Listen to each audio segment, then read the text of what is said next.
¿Todo bien?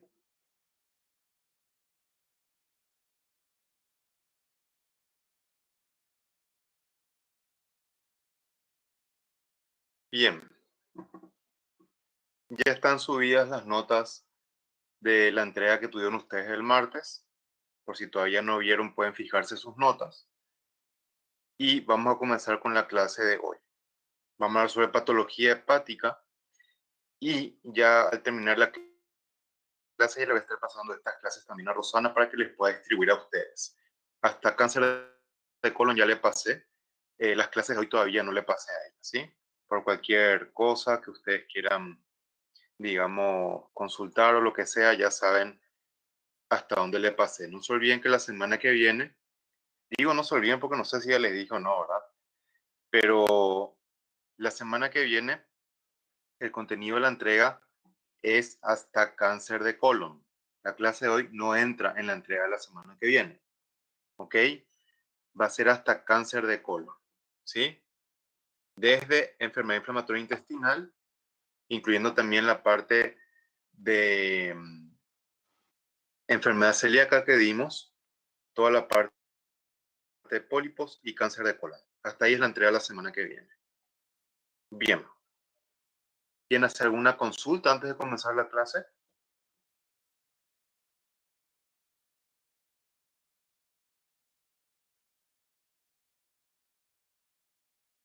A ver.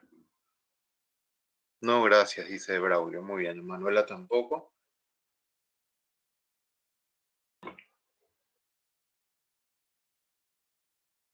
Bueno, perfecto.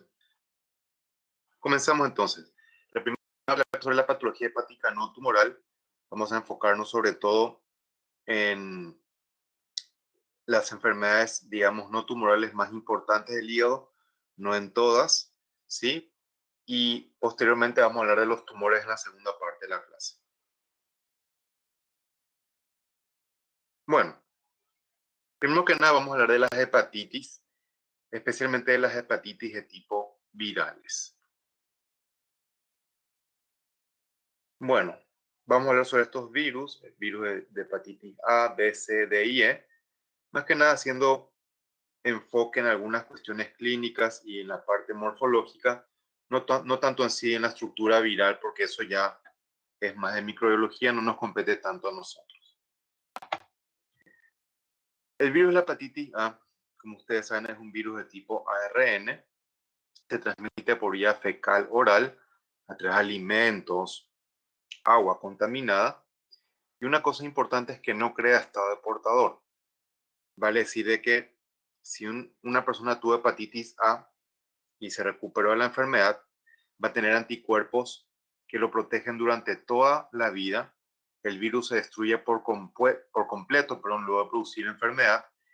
Y por lo tanto, no solamente no vamos a volver a tener hepatitis A nunca más, sino que tampoco vamos a poder contagiar a ninguna otra persona. Otro detalle importante, la hepatitis A no se cronifica. Vamos a ver cuáles virus sí pueden dar hepatitis crónica y cuál es su importancia clínica.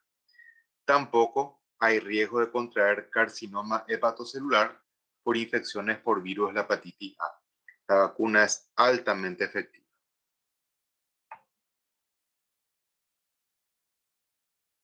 Bueno, vamos a hablar ahora del virus de la hepatitis B. Como ustedes pueden ver, en nuestro país la incidencia es relativamente baja. Tenemos casos de hepatitis B en Paraguay, no es nomás demasiado frecuente. Por ejemplo, en Sudamérica, como es la incidencia muy alta en todo el territorio peruano, ¿sí? En el sur de Colombia, en el sur de Venezuela, en el norte de Brasil, en el norte de Bolivia también, en gran cantidad. Ya vemos también mucho fuera de Sudamérica, sobre todo en África, ¿verdad? Y podemos hablar, cuando hablemos de cáncer hepático, algunas cositas importantes con respecto a la distribución tan difundida de este virus en África, ¿sí? Bueno, ¿cómo se transmite la hepatitis de tipo B? En forma muy parecida al SIDA y en forma muy diferente a la hepatitis A. O sea, a través de contacto sexual, por jeringas contaminadas, ya sea en pacientes drogadictos, que se hacen tatuajes con jeringas contaminadas, pacientes que se colocan piercings también que pueden estar contaminados, a través de transfusiones de sangre, por eso es que una persona con hepatitis B no puede donar sangre, ¿sí? Y por último, por transmisión vertical. ¿Qué significa eso? A través del canal del parto, ¿ok? Bueno, a diferencia de la hepatitis A, que como vamos a ver con más detalle anteriormente, solamente tenemos casos de hepatitis aguda por hepatitis A, ¿ok? Cuando hablamos de hepatitis B, son varios los síndromes que puede llegar a producir. Puede producir hepatitis aguda con curación casi completa, hepatitis fulminante, que es obviamente lleva a la mortalidad en un porcentaje altísimo, hepatitis crónica, vamos a ver cuáles son las implicancias clínicas de eso, y también cirrosis hepática. Vamos a explicar también al final de la primera parte de la clase qué es la cirrosis y qué tenemos que tener en cuenta ahí, ¿sí? Aparte, el virus de la hepatitis B sirve como un terreno fértil para sobreinfección con otro virus, que es el de la hepatitis de tipo D de dedo, ¿sí? Y hay un riesgo de desarrollo de hepatocarcinoma con el tiempo cuando la hepatitis es de tipo crónica especialmente. Bueno, luego de la infección por hepatitis del virus B, lo más frecuente es que tengamos una, digamos, infección subclínica con curación en el 100% de los casos. ¿Ok? La hepatitis aguda se da en 20-25% de los casos, el estado portador sano, 5 a 10% de los casos, y en un 4% es que es una infección persistente, y a partir de ahí es que puede venir la hepatitis de tipo crónica. ¿Ok? Un paciente puede curar de la infección persistente, y si es la hepatitis crónica, el cuadro se hace normalmente progresivo. A partir de ahí viene la cirrosis. De la cirrosis puede ir directamente a la muerte del paciente por insuficiencia hepática, o la cirrosis en sí puede causar primero un carcinoma hepatocelular y después de eso llevar a la muerte del paciente. Vamos al virus de la hepatitis C. Se transmite igual que el virus de la hepatitis B, pero a diferencia de la hepatitis B que tiene vacunación, la hepatitis C no, porque es un virus que muta con mucha frecuencia y por lo tanto es muy difícil encontrar una vacuna efectiva en contra del virus de la hepatitis C. ¿Ok?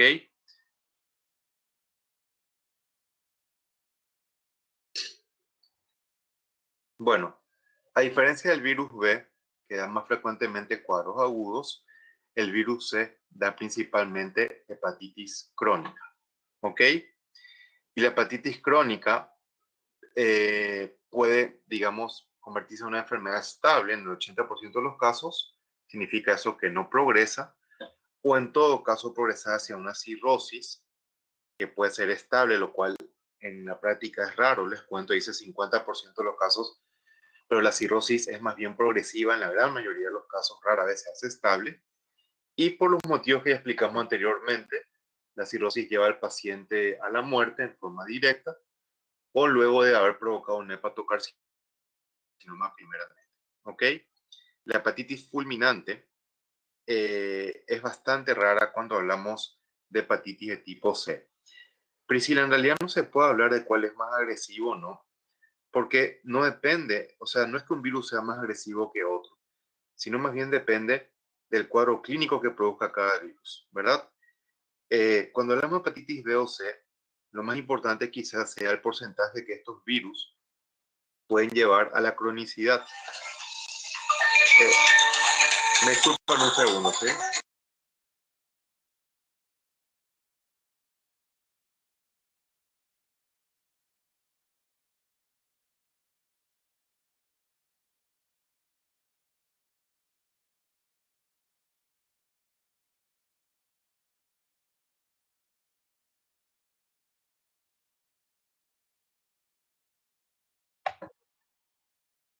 Les pido disculpas por la interrupción, pero tengo a mi abuelita que está un poco delicada y estoy esperando noticias, ¿sí?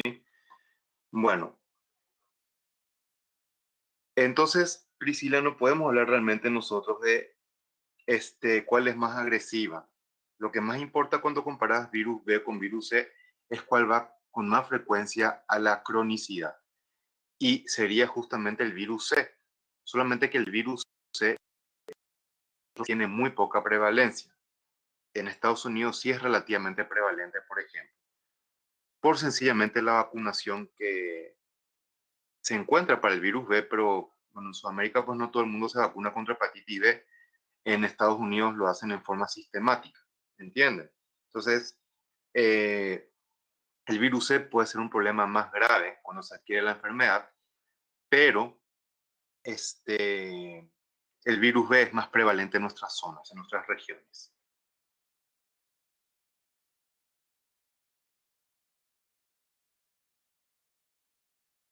Bueno, el virus de la hepatitis D se transmite también de manera similar al virus de la hepatitis B o C, solamente que este virus no tiene la capacidad de dar enfermedad por sí solo, sino que depende de la presencia del antígeno de superficie de la hepatitis B para tener, digamos, virulencia. Caso contrario, si el virus de hepatitis B se transmite solo, no va a causar ninguna enfermedad en el paciente.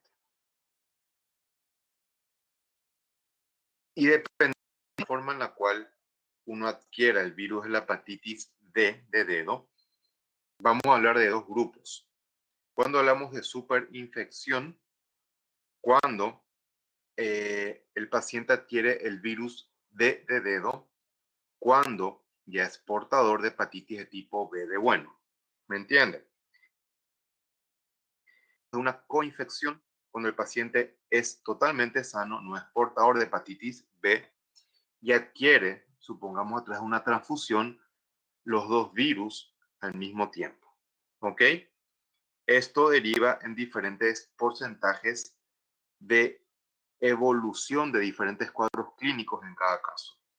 Ven ustedes de que en el caso de la superinfección, la hepatitis fulminante es, digamos, un poco más frecuente comparando con la coinfección. 7 a 10% en el primer caso, 3 a 4% en el segundo caso. ¿Ok? La hepatitis aguda, severa, pero con recuperación, se da en el 10 a 15% de los casos en la superinfección. Prácticamente no se ve en la coinfección. ¿Ok? Y por último, la cronicidad es mucho más frecuente en la superinfección, siendo bastante rara en la coinfección. Entonces, ¿qué podemos sacar de este cuadro como conclusiones importantes? Que la superinfección puede dar cuadros agudos que pueden llevar a la muerte del paciente en forma rápida y que además también pueden llevar a cuadros crónicos que terminan llevando a la muerte del paciente por esta vía. Cuando hay una coinfección, la probabilidad de que el paciente muera en este sentido es bastante menos frecuente. ¿Ok? Por lo tanto, podemos concluir que la superinfección es más grave comparando con la coinfección.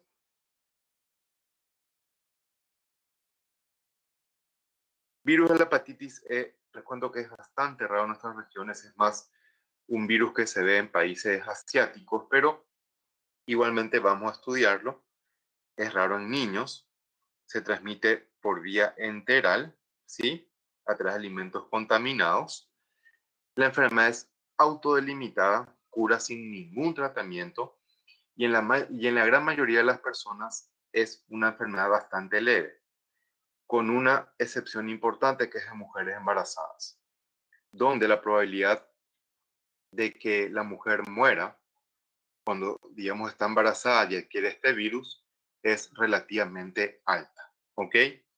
Sin embargo, este virus por sí solo no da enfermedad crónica y no da una, por lo tanto, que se contagie de persona a persona sería, o a través de transfusiones de sangre, sería extremadamente raro.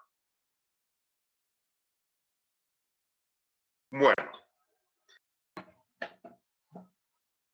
¿Cuáles son en forma general los síndromes clínico-patológicos que pueden dar los virus de la hepatitis? ¿Ok? Ya voy recalcando cuáles tipos de virus dan cada cuadro con más frecuencia. Primero, infección asintomática aguda con recuperación completa. Se refiere a que el paciente es infectado por el virus, sin embargo, no tiene ningún síntoma, solamente evidencia serológica en un estudio de sangre de que alguna vez adquirió el virus, pero se recupera por completo, además de todo. Esto puede ser con cualquiera de los 4 virus, ¿ok? De los 5 virus, perdón. Segundo, hepatitis aguda sintomática con recuperación completa. Esto se ve sobre todo con más frecuencia por hepatitis de tipo A. Acá el paciente sí presenta síntomas, pero sobrevive. Hepatitis fulminante con necrosis masiva o submasiva. Puede verse tanto con hepatitis de tipo A, B, C o inclusive la superinfección B con D. Hepatitis E es una hepatitis de tipo fulminante. ¿Ok? Eso, les repito, tiene un alto índice de mortalidad. Y por último, los pacientes con hepatitis crónica que pueden procesar cirrosis van a corresponder a los grupos del tipo B, del tipo C, o como dijimos, la superinfección, más frecuentemente que la coinfección, de virus B con virus D de dedo. ¿Ok?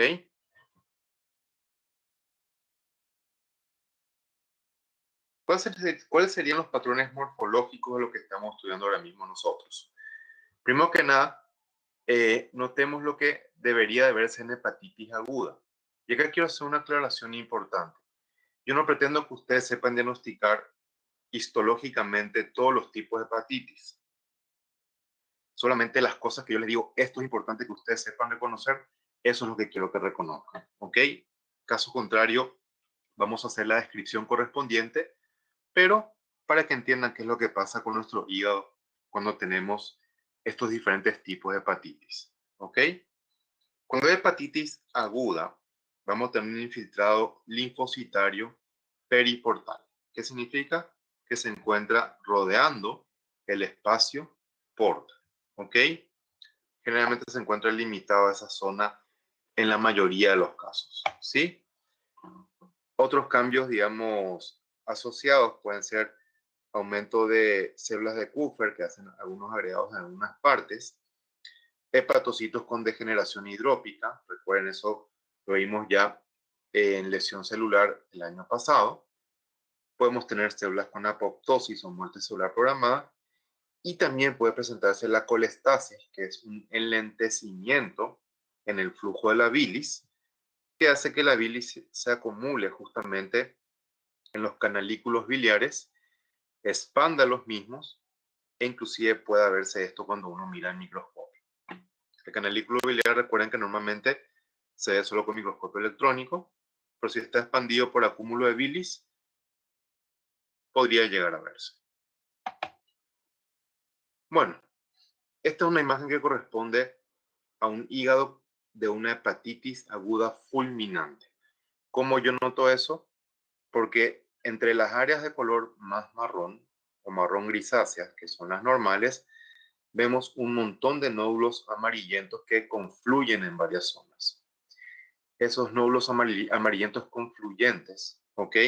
Son áreas de necrosis. Y vemos que está bastante difundida en el corte de hígado que estamos viendo ahí. Les repito, esto tiene relación con una hepatitis aguda fulminante. En la hepatitis aguda viral, en la que va a ir a recuperación, las áreas de necrosis son muy infrecuentes. Bueno, vemos el infiltrado inflamatorio, que dijimos es mononuclear, especialmente linfocitario. En algunas partes, como algunos plasmocitos, normalmente limitados al espacio porta, por lo menos en la mayoría de los casos.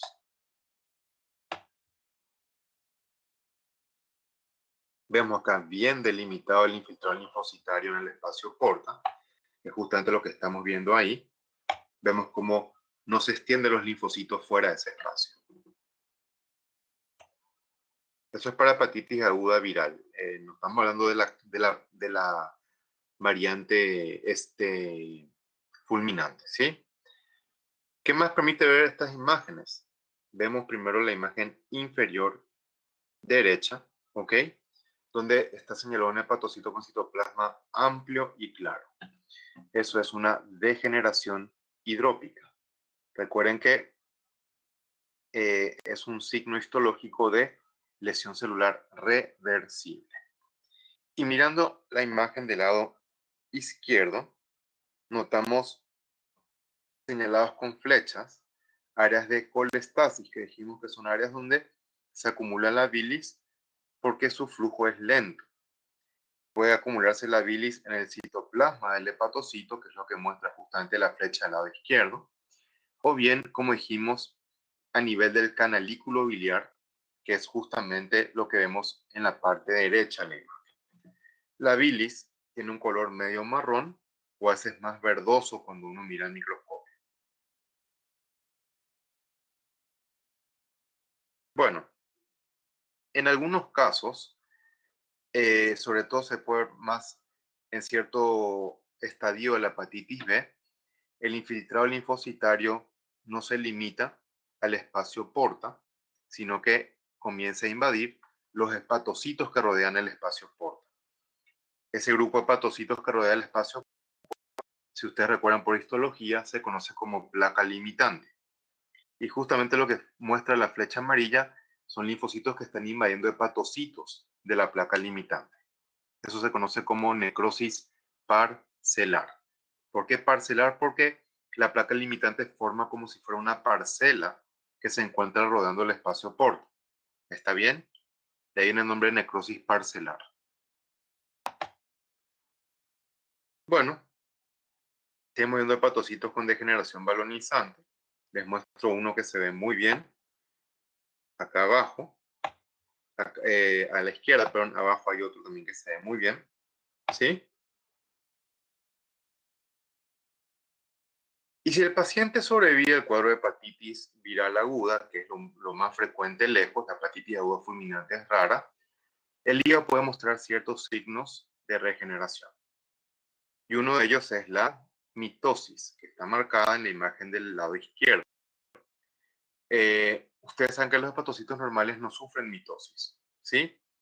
Pero cuando se encuentran, digamos, en respuesta a un fenómeno en el cual se tiene que recuperar parte del hígado perdido, como ocurre en cualquier inflamación, como ustedes saben. Entonces, ahí se activa la maquinaria de mitosis de estas células, les repito, para reponer aquellas que se fueron perdiendo. Entonces, mitosis es un signo histológico de regeneración. ¿Ok? ¿Qué otro signo histológico de regeneración podemos ver? Es cuando vemos hepatocitos trinucleados. Normalmente, un hepatocito puede tener uno o como máximo dos núcleos. Dos núcleos es normal todavía. Pero cuando vemos hepatocitos trinucleados, eso no es normal de ninguna manera y se relaciona, les repito, con intentos de regeneración por parte del hígado. Bueno, vemos nuevamente una imagen de una hepatitis aguda fulminante. Noten las abundantes áreas amarillentas, ¿ok? Entre zonas, digamos, más deprimidas, que serían las zonas más conservadas todavía del hígado.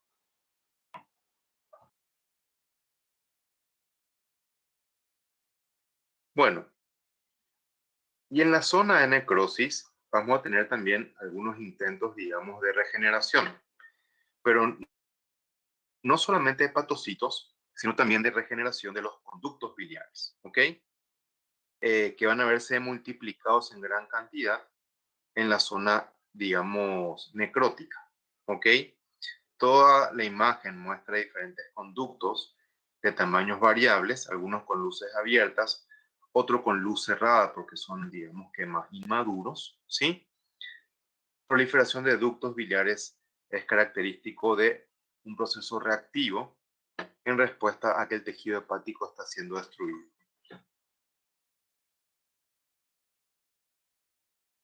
Bueno, notamos que Fíjense ustedes la imagen que está en el recuadro hacia la derecha, mejor. Estas serían las áreas de hígado que están todavía conservadas dentro del contexto de una hepatitis aguda fulminante. Y estas son las áreas necróticas donde ya se perdió el parénquima hepático a ese nivel. Si miramos la imagen del lado izquierdo, notamos que en varias zonas, les muestro una parte, por ejemplo, vemos una cantidad importante de conductos biliares. ¿Ok? Si ustedes se fijan en la imagen, hay varias zonas parecidas. Esa es la proliferación reactiva de ductos, les dije yo, en respuesta a una hepatitis aguda fulminante.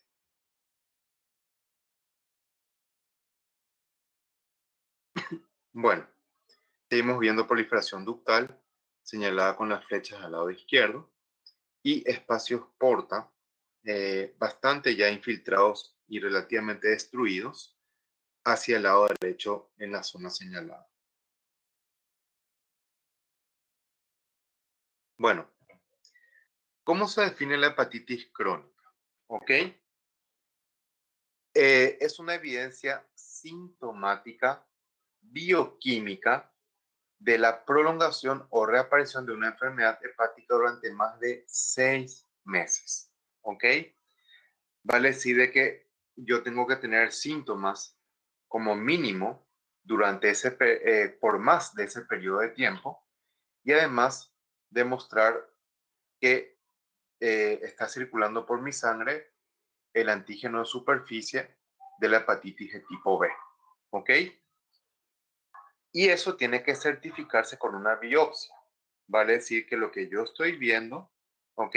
Clínicamente, tiene que ser confirmado mirando al microscopio, ¿sí? Donde se va a documentar que efectivamente acción del tejido hepático que, digamos, se correlaciona con la clínica y los datos de laboratorio.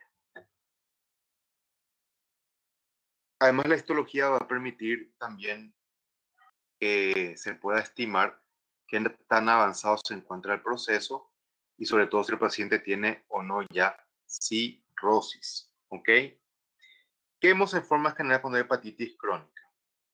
El infiltrado inflamatorio también suele localizarse en la zona del espacio porta normalmente. ¿Ok? También podemos ver agregados de macrófagos. Acá la colestasis es menos frecuente, bastante menos frecuente, y se pueden agregar algunas cosas. ¿Ok? Y lo más importante que uno tiene que mirar al comienzo es si hay o no fibrosis. ¿Ok? La fibrosis no se ve en la hepatitis aguda prácticamente nunca, es propia de la hepatitis crónica y puede observarse en diferentes grados. De hecho, eso se graba luego al microscopio, cosa que no vamos a dar ahora porque no corresponde a algo que los estudiantes tienen que saber manejar de ninguna manera. ¿Ok? Sea lo que sea, la fibrosis cuando inicialmente se forma tiene un patrón muy particular que se conoce como fibrosis en puente. ¿A qué le llamamos fibrosis en puente? Aquella que comunica dos espacios porta entre sí, o como estamos viendo en el esquema, es la que comunica un espacio porta con una vena central. En ambos casos, repito, hablamos de fibrosis en puente. Vamos a ver más adelante lo que sería el hepatocito en virus esmerilado, que es patognomónico de hepatitis de tipo B. Y la hepatitis de tipo C no tiene ningún cambio específico, pero frecuentemente se asocia con degeneración grasa en los hepatocitos. Totalmente inespecífico, por otro lado, como ustedes van a poder entender más adelante. Bueno, hepatitis crónica persistente ocurre en 5 a 10% de todos los pacientes con hepatitis B asintomática, ¿ok? El paciente no tiene síntomas. Y aunque no desarrolla fibrosis ni evoluciona a cirrosis, porque la enfermedad teóricamente se mantiene estable, ¿ok? Igual es un portador crónico del virus y por lo tanto puede transmitir la enfermedad, ya sea por jeringas infectadas o por transfusiones de sangre, ¿ok? Debido a que existen pacientes así, antes de que uno done sangre, es bueno saber si es o no un paciente hepatitis B positivo, pero asintomático. ¿Ok?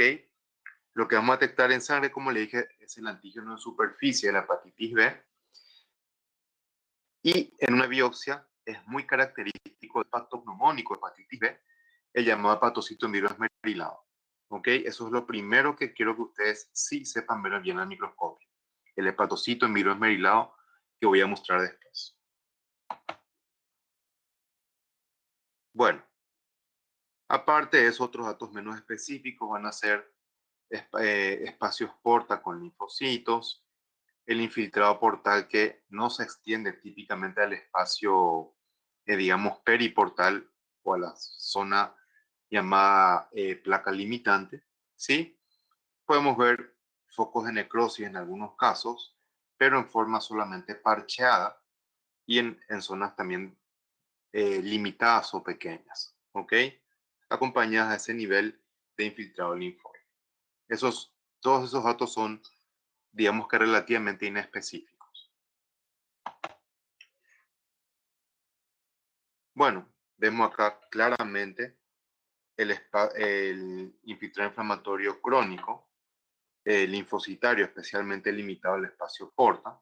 Vean cómo nos extienden los hepatocitos. Y esto es lo que ustedes tienen que buscar para asegurar histológicamente que es una hepatitis de tipo B. ¿Ok? Ustedes saben de que un hepatocito normal tiene citoplasma eosinófilo, pero coloreado bastante fuertemente, ¿verdad? Más que nada por la cantidad importante de mitocondrias que tienen los hepatocitos. Sin embargo, podemos tener el caso en el cual los hepatocitos, como está señalado acá en la flecha verde, ¿ok? Tiene un citoplasma más bien eosinófilo, pero pálido. Y no solamente pálido, pero pálido en forma difusa en toda la célula, ¿ok? Cuando tenemos una célula con estas características, le vamos a llamar hepatocito en vidrio esmerilado. Y el epitocito es patognomónico de hepatitis de tipo B, ¿ok? Para que ustedes lo tengan en cuenta, ¿sí?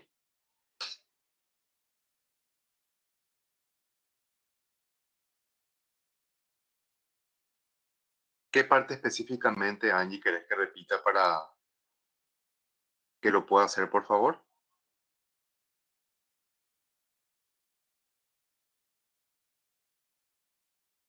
Hepatocito en virus esmerilado. Está escrito, si te fijas ahí en el slide, en la última parte, allá abajo está escrito ahora mismo. Perdón, disculpen que me adelanté un poquitito, ¿sí?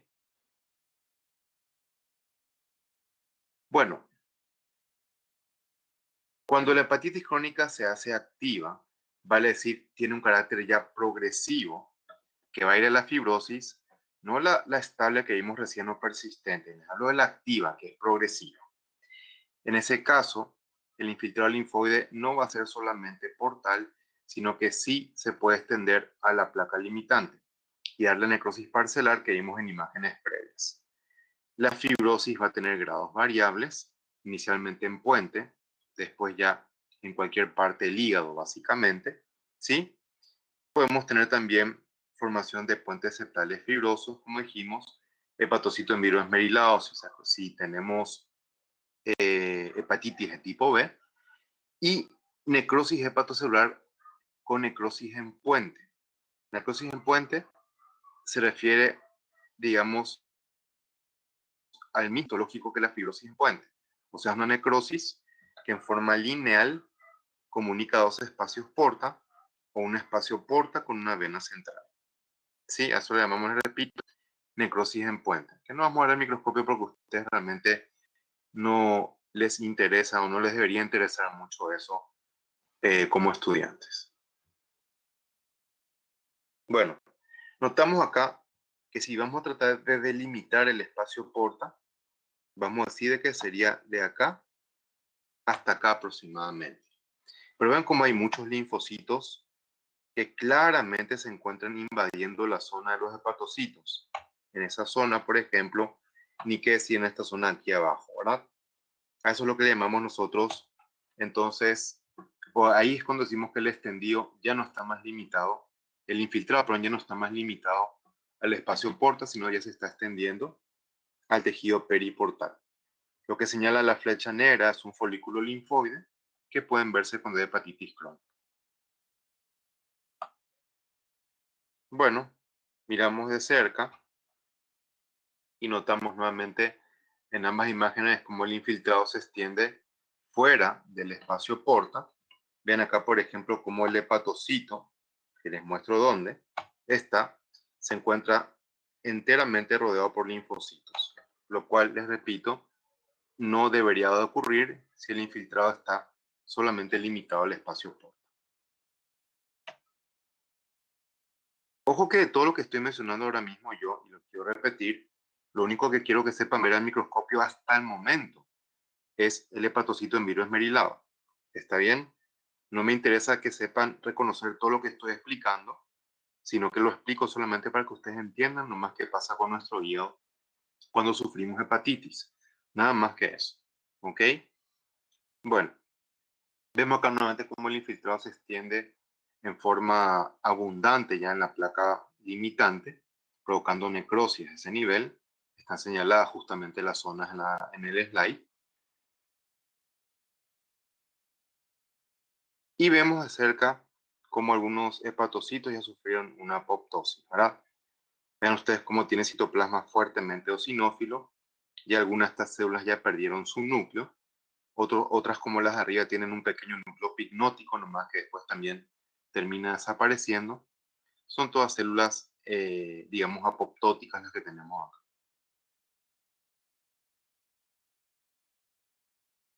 Bueno, seguimos viendo lo mismo. Vamos a pasar para no seguir siendo tan repetitivos, perdón. Y fíjense, esto tienen que grabarse bien estas imágenes porque esto sí les puede salir en imágenes en algún examen. Las células señaladas son hepatocitos en vidrio esmerilado. Noten nuevamente el citoplasma rosado, pero con coloración pálida y bien homogénea, ¿verdad? Así se ve hepatocito en vidrio esmerilado. Indica no solo bien hepatitis de tipo B de bueno.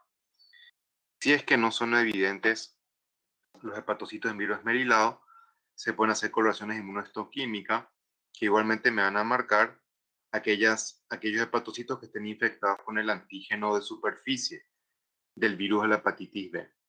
Y si me marca positivo, aunque no vea hepatocitos en virus esmerilado, nuevamente eso va a ser una hepatitis de tipo B. Bueno, otra coloración de inmunohistoquímica de color bien marrón fuerte, se han coloreado los hepatocitos, todos son positivos acá para infección por hepatitis de tipo B.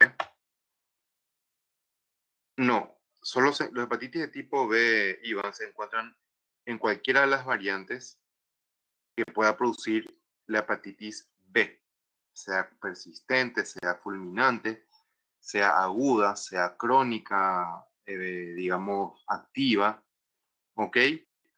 No importa el tipo de presentación clínica. Sencillamente, si vemos hepatitis en virus esmerilado, es hepatitis B. ¿Ok?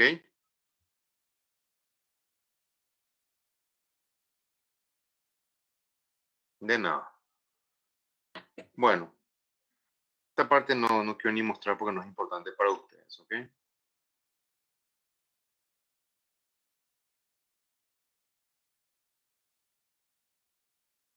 Bueno, y miren cómo se forma la famosa fibrosis en puente, que muchas veces conviene ver estas imágenes mirando con coloraciones especiales, porque aunque el colágeno se puede ver con hematoxilina y eosina, se colorea mucho mejor con otras tinciones, especialmente las tricrómicas, que lo que hacen es colorear el colágeno de color azul. ¿Ok? Y podemos tener por un lado esto que está acá, el espacio porta, ¿sí?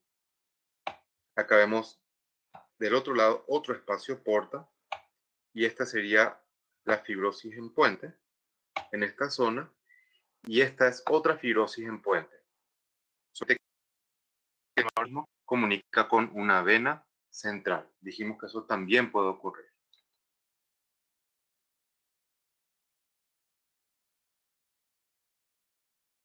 Bueno, lo que vemos de hepatitis alcohólica va a ser muy importante, inclusive la parte morfológica, así que esta parte tienen que saberla muy bien. ¿Ok? ¿Cuál sería la secuencia? Paciente con hígado normal comienza a beber alcohol, ¿sí? Y la primera alteración que va a tener nuestro hígado va a ser una esteatosis hepática, ¿ok? La cual puede evolucionar a la hepatitis alcohólica, que vamos a ver después cómo se mira el microscopio, o puede ir a una cirrosis. Si va a una hepatitis alcohólica, el cuadro es potencialmente reversible, ¿ok? Pero cuando va a la cirrosis, es en la gran mayoría de los casos irreversible, ¿ok? Aunque hay casos descritos, rara vez que la cirrosis puede regresar, pero en la práctica, eso les repito, es bastante raro, ¿ok? La cirrosis, por lo general, lamentablemente, no es reversible, ¿ok? Y ya explicamos que el paciente puede morir por cirrosis hepática o ir primero a un cáncer y después morir por ese motivo, ¿ok? Ahora, si el paciente con hepatitis alcohólica continúa tomando, va a ir también a la cirrosis, en un 70% de los casos. Si deja de tomar en ese punto, el daño es potencialmente reversible todavía y el paciente inclusive puede llegar a tener un hígado normal con el tiempo. Solamente que el retroceso es relativamente lento, ¿ok?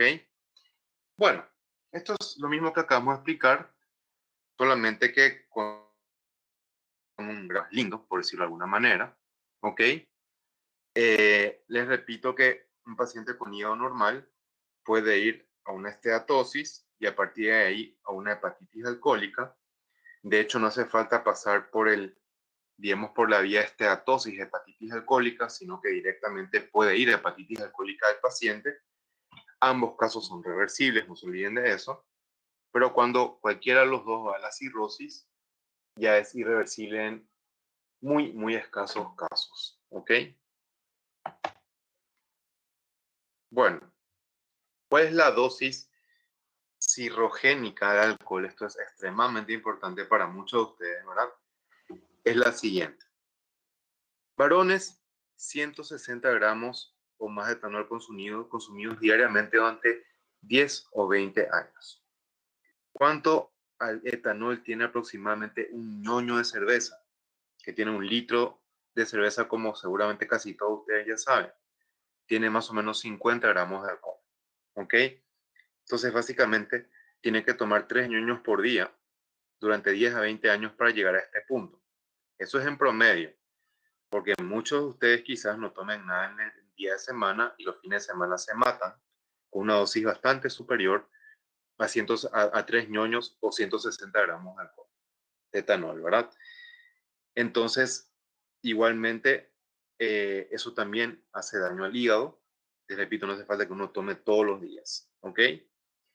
En la dosis, fíjense ustedes, mujeres, que esta dosis cirrogénica es 3 veces menor, ¿ok? O sea, que con un ñoño por día las mujeres están fritas, ¿verdad? Siempre poniendo como ejemplo el alcohol, recuerden que hay bebidas alcohólicas que tienen un porcentaje mucho más alto de alcohol y ahí tenemos que hacer un cálculo matemático para ver la equivalencia. Voy a, voy a dejar de grabar porque ya me pasé los 30 minutos, ¿sí? Y continuamos con la clase. Bueno, entonces evitar el exceso de alcohol, gente, ¿ok?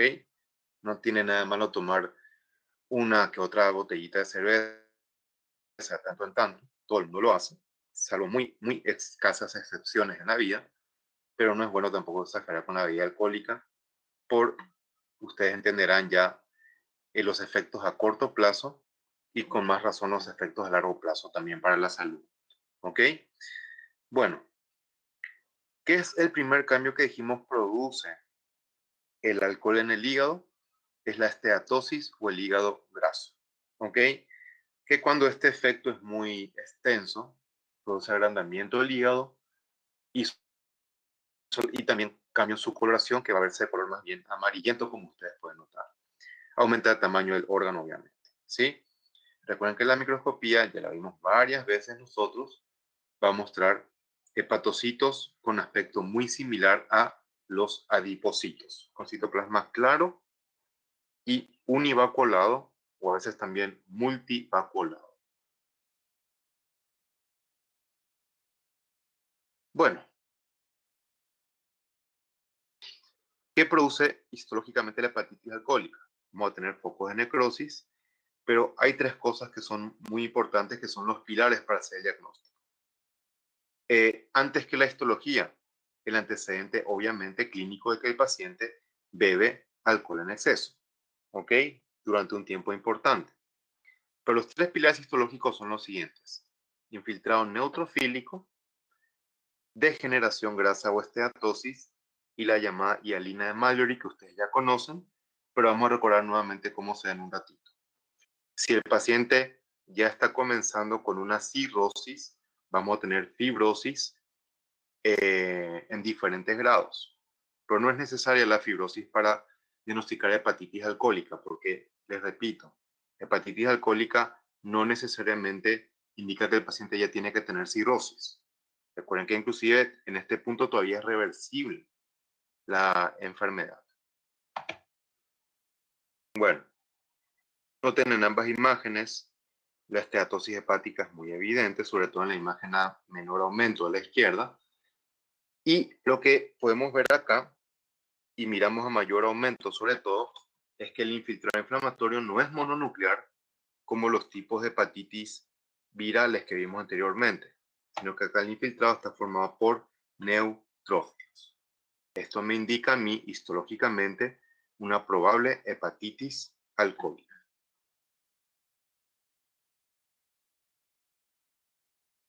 No sé qué pasó acá. Bueno, voy a retroceder porque quiero mostrar, o quiero adelantarme más bien en una imagen, y después voy a retroceder acá. Bueno, ¿ven lo que señala esta flecha que les voy a mostrar ahora mismo? Esta flecha es lo que está señalando ahora mismo el citoplasma de un hepatocito que por un lado muestra degeneración hidrópica, pero por otro lado muestra también acúmulos bien eosinófilos nodulares o bien irregulares en todo caso de proteínas citoplasmáticas que corresponden a una desorganización con posterior precipitación de los filamentos intermedios de citoqueratina de estas células. ¿Ok? Es un signo de lesión hepática también este, pero que se ve sobre todo y más que nada asociado al alcoholismo. Por lo tanto, nos ayuda esto a indicar de que efectivamente estamos frente a una hialina de Mallory y probablemente a una hepatitis alcohólica.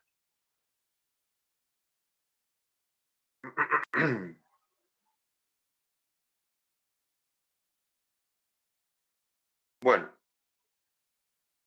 una vez que ya entendieron cómo diagnosticar una hepatitis alcohólica, vamos a ver ahora su consecuencia, que es la cirrosis.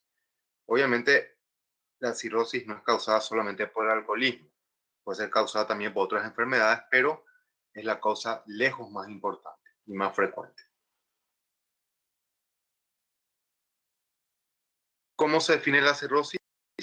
Un reemplazo progresivo del tejido hepático normal por depósito de tejido fibroso, especialmente depósito de colágeno de tipo 1. ¿Ok?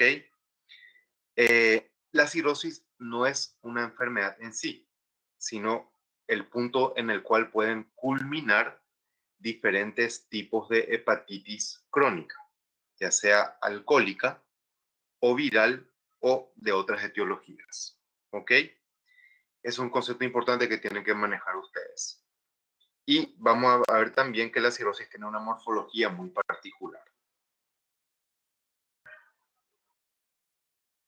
Dijimos ya la causa más frecuente es el alcoholismo, Por lejos, tenemos también un porcentaje importante ocasionado por virus de la hepatitis y otras enfermedades raras como enfermedades biliares.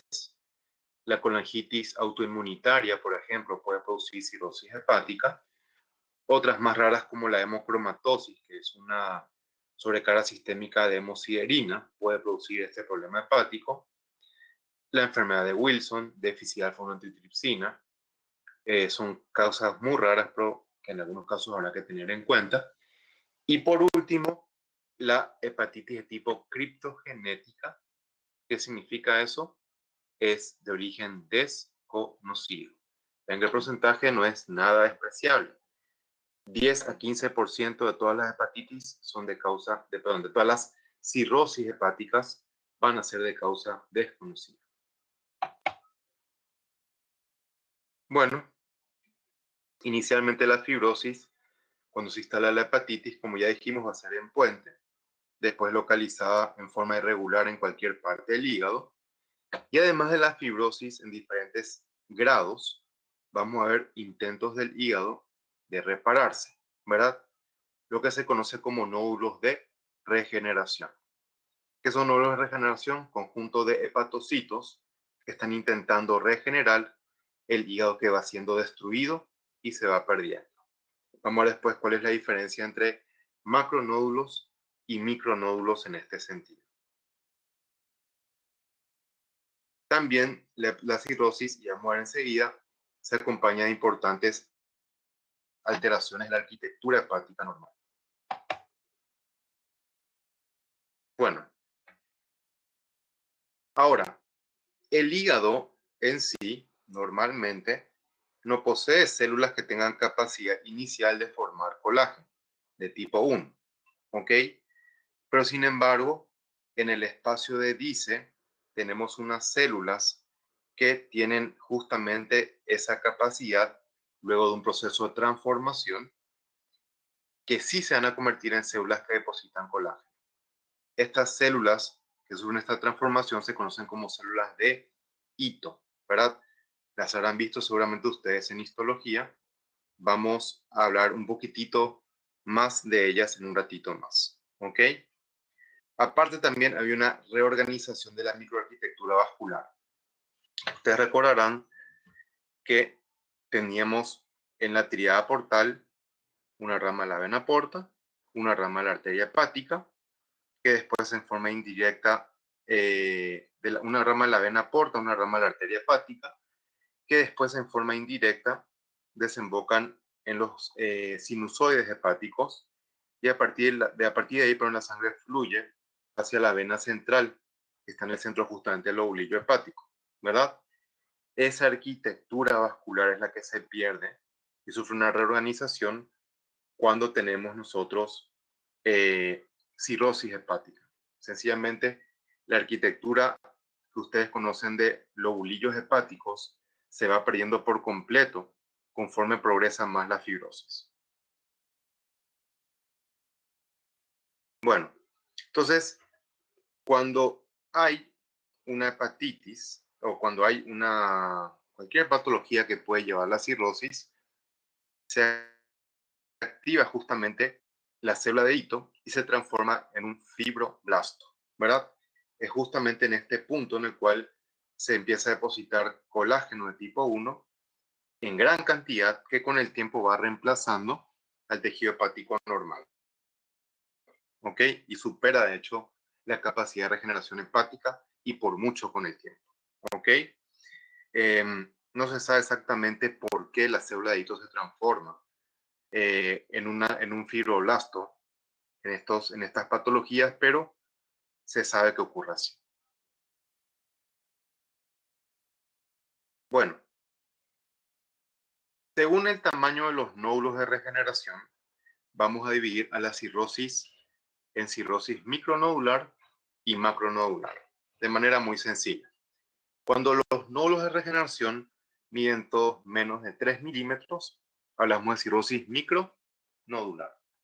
Y cuando miden más de 3 milímetros, vamos a hablar de cirrosis macronodular. ¿Ok? Vean ustedes la imagen macroscópica, como tenemos múltiples nódulos, pero de tamaño pequeño.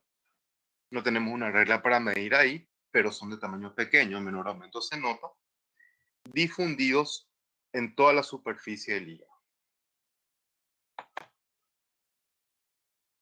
A menor aumento vamos a ver siempre una mezcla de fibrosis con nódulos de regeneración, ¿ok? Perdiéndose por completo la arquitectura de los espacios porta, así como también la vena central va desapareciendo con el tiempo por la reorganización irregular de la vasculatura hepática, ¿ok? Estas estructuras redondas, les muestro una grande ahí abajo, es el nódulo de regeneración, y estas áreas coloreadas de celeste, una coloración especial para colágeno de tipo 1, corresponde a las áreas de fibrosis, ¿ok?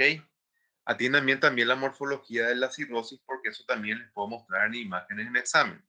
Entonces, para que ustedes, digamos, sinteticen lo que estamos diciendo, que tienen que aprender bien a mirar el microscopio, con imágenes microscópicas. Los hepatocitos virus merilado, 1, 2, la hepatitis alcohólica, y 3, la cirrosis hepática, ¿ok?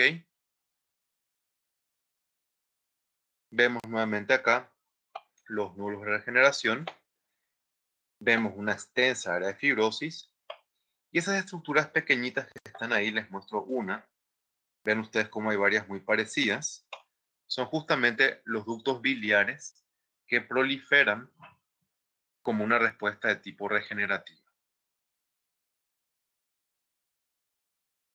Bueno, lo mismo, nódulos de regeneración y zonas de fibrosis entremezcladas. Además del aspecto multinodular de la cirrosis, se pueden ver muchas veces que los nódulos están de color amarillento cuando hay una esteatosis hepática muy extensa. Y si tenemos una cirrosis con nódulos de color amarillento, siempre tenemos que sospechar en primer punto que sea una cirrosis alcohólica. ¿Ok? Porque una de las causas más frecuentes de esteatosis hepática es justamente el alcohol. Seguimos viendo lo mismo, nódulo de regeneración aquí, zonas de fibrosis allá arriba.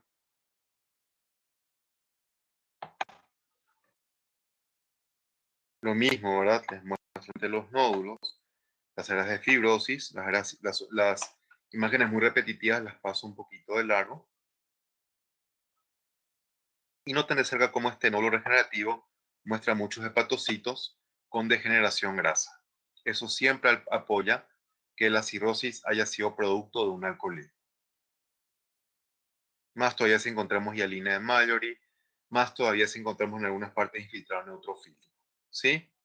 Vemos en la imagen en el centro un gran nódulo de regeneración con cambios de esteatosis, rodeado por extensas zonas de fibrosis aquí. ¿Y cuando hablamos de cirrosis macronodular? Cuando los nódulos superan los 3 milímetros de tamaño. No solamente eso, sino que los nódulos que superan este diámetro van a tener tamaños muy desiguales. ¿Ok? Noten ustedes ambas imágenes, como vemos nódulos de tamaño diferente, pero algunos, digamos, como muchos son bastante más grandes que otros. ¿Ok? Y esa irregularidad en el tamaño de los nódulos también sugiere una cirrosis macronodular. Yo hasta ahora realmente no entiendo bien cuál es el motivo de describir estos dos tipos de cirrosis, morfológicamente hablando, ya que desde el punto de vista práctico no tiene mucha importancia clínica esto, ¿verdad? Pero se escribe igualmente en los libros, para que ustedes entiendan. Noten ustedes cómo tenemos acá una pequeña reglita, 3 milímetros sería más o menos esto, ¿verdad? Quizás me haya pasado un poquitito, y comparen cómo hay nódulos claramente con diámetro mucho más grande que ese, ¿verdad?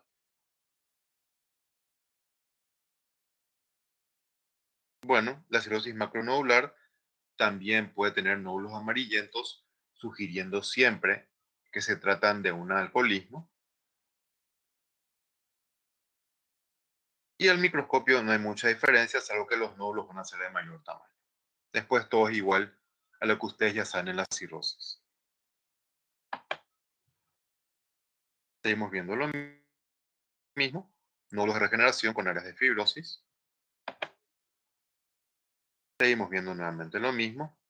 Son imágenes repetidas, no quiero perder mucho tiempo explicando lo mismo, ¿sí? Bueno, y en algunos casos podemos tener una mezcla con nódulos que superan los 3 milímetros y nódulos que son menores de 3 milímetros. En ese caso hablamos de una cirrosis mixta, macro y micronodular. Patrón morfológico, les repito, no tiene ninguna importancia clínica. Bueno, eso es todo por la primera parte de la clase, gente. ¿Hay alguna pregunta, duda, cuestionamiento, lo que quiera que quieran preguntar? Me parece que fue un poquito densa la primera clase de hoy, ¿verdad? Porque los noté, aunque no les veo la cara, los noté algo perdidos igualmente.